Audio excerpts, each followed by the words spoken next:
Let's talk about a man that's more wild and crazy than my freaking shirt. How is a 40-year-old millionaire still leaner, faster, and more athletic than most men in their 20s? Andrew Tate is the perfect case study. Controversial figure, ex-boxing world champion, and now a global influence worth millions. Also, he's a self-proclaimed billionaire. In this video, we're gonna talk about how this star maintains his diet, his discipline, his figure, and his lifestyle. Andrew Tate was a professional kickboxer in his 20s, a 4-time world champion. He retired and became an entrepreneur and an influencer. Our point here in this video is that high-level success doesn't mean you have to let your body go. Most entrepreneurs, most high-level executives are all letting their bodies take a seat on the back burner, and they've got it all. They've got the family, the relationships, the money, they've got the success, but they don't have a body to live in for the rest of their life. Not just a body, a healthy one at that point, a true vessel that they can reside in that gives them all-day energy. They can sleep like a baby, no aches and pains, and Andrew Tate has that. We're gonna break down how he got it and how he maintains. First off, Andrew Tate's diet is dialed in. He is a meat-heavy eater. He maintains his physique, his energy levels, his capacity because of the choices he chooses to make, which do come from a form of restriction. Primarily steak, clean protein choices, not something every individual wants to endure because we're all humans, we have emotions, we have interests, we have taste buds, there's things that we want to eat outside of just food as fuel. His wealth, of course, allows him to maintain access to private chefs, the cleanest sources of food, and really making sure that what he's putting in his body is of the best quality. Absolutely no compromise here. I applaud him for this, but it's not something that everyone wants to abide by, so I would always allow for flexibility. The 80-20 rule is so important. If you're on track 80% of the time and you're fueling your body properly, 20% of the time you deserve to slack off, enjoy yourself in moderation, have some beers with the boys, pizza with the family, and allow your body to do what it does best, which is take care of you as long as you're taking care of it majority of the time. Now, any restrictive diet is gonna get you some extreme results. The fact that Andrew Tate eats primarily meat, he's low carb, he's moderate fat, he's not eating a lot of calories. I would say he's right around the 2,000 calorie mark if we were to guess. He's never disclosed this, but that is going to keep you lean. Most human beings do not have that level of discipline or adherence. So keep in mind that if he's constantly in a deficit, he is always going to be in tip-top shape, which is so admirable, so on point, so badass. But it goes to say what I've said twice now, that most people cannot maintain that kind of lifestyle, and to a point, that is okay. Everyone has their vice. This man is known to smoke cigars, detrimental effects, controversial subject, but hey, we all have our vices, we all have our interests, we all have the things that we choose to do that we know aren't necessarily healthy for us, and we all also have the things that we know are keeping us laser focused and on the way to what we truly want in life. Andrew Tate's mindset is next level as well. His reason for training is not for the body, but for the mind. Now that is really impressive because sometimes we train to stay in physical condition. We want to perspirate, we want to feel good, get the endorphins flowing, but a lot of people don't associate exercise directly with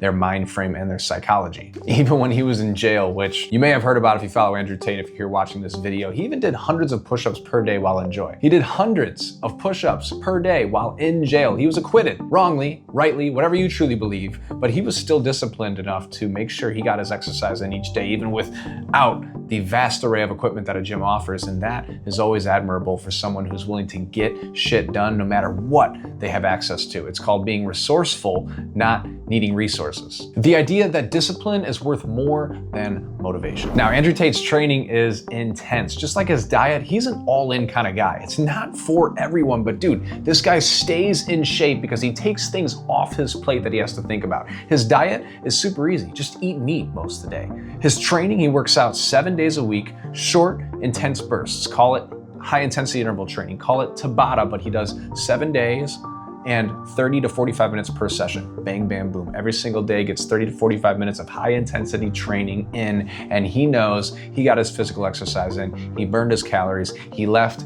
a longer calorie burn effect because of these short bouts of interval training, and he moves on with his day. He prefers light weights with high reps over the heavy lifting, and I agree.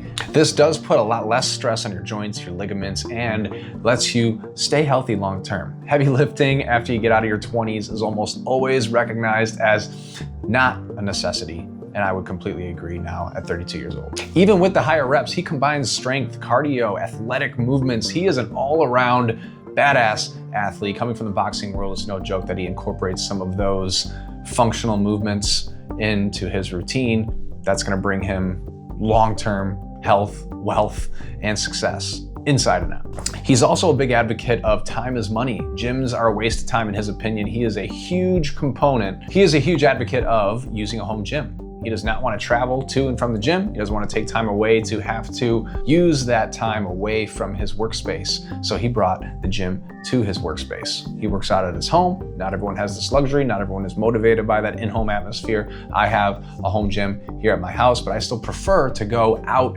to a gym that has that atmosphere, has that training environment that I appreciate and allows me to work my hardest with the little time that I spend in the gym each week. Now, when Andrew does decide to really lock in and prepare for his kickboxing, his boxing lifestyle, he does a lot more sparring, he kicks up the cardio, and he incorporates those martial arts movements and training sessions into his regimen, which just kicks up the calorie burning even more, adds in that cardiovascular benefit on top of the weights, and gives you kind of a dual benefit with the weights and the cardio. Nothing is a chef's kiss like that combination, because you have the cardiovascular benefit while still breaking down the primary muscles, and that is a true killer combination. Now, when it comes to Andrew Tate's focus, this is where it gets a little crazy. Caffeine, nicotine, and focus rituals. Here we go. Andrew is a huge advocate of both cigars and caffeine. He leans on these both religiously to get him through each and every day and be at his prime, so to say, in the mentality department. But that is subjective, and I don't know if it's for everyone. I've never tried the cigar/coffee combo, but hey, he's doing something right. The caffeine nicotine stack is not one that I'm super familiar with, nor do I think I want to get familiar with it at this point in my life. But hey, research should always be done. He says it increases his focus and productivity. We'll take his word, and to each their own. In a way, it does cater to his personality. He is fast, he is sharp, and he is always on with his mindset. When he gets on a rant, he just goes, man. You can tell he's really sharp as a tack. So give that credit to caffeine and nicotine. I don't know, it sounds weird even to say. Now, a big highlight here is that Andrew Tate plans to return to the fighting industry. He has a fight scheduled on December 20th, and that is going to be something to watch, as he has been off the radar for the most part, and this will be interesting. Note how he's still able to operate as an athlete and be at the top, truly elite in life, in business, and as an athlete, as a competitive fighter in his 40s. Training for a fight like the one that's coming up for him this year is going to truly increase your cardio, your intensity, your recovery routines, and keep you that much more dialed in with your discipline game that truly plays a role in every area of our life. Now, closing thoughts on Andrew Tate. I am a fan.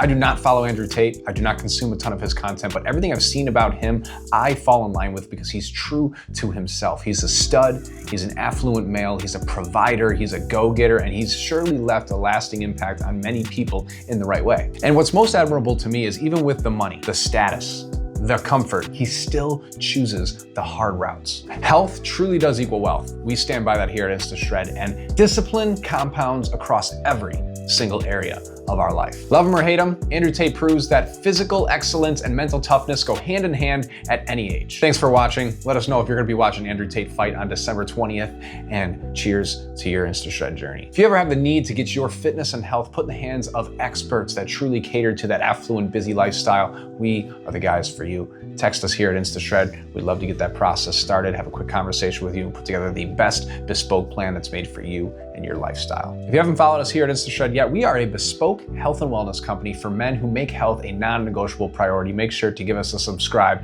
We appreciate your support.